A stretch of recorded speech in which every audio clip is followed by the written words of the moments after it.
bizada shu narsa an'ana yo'lga qo'yilgan.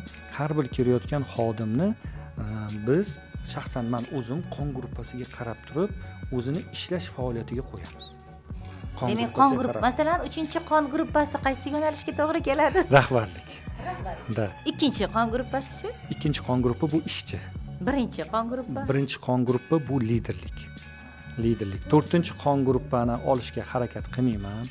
Chunki maskalari ko'p bo'ladi.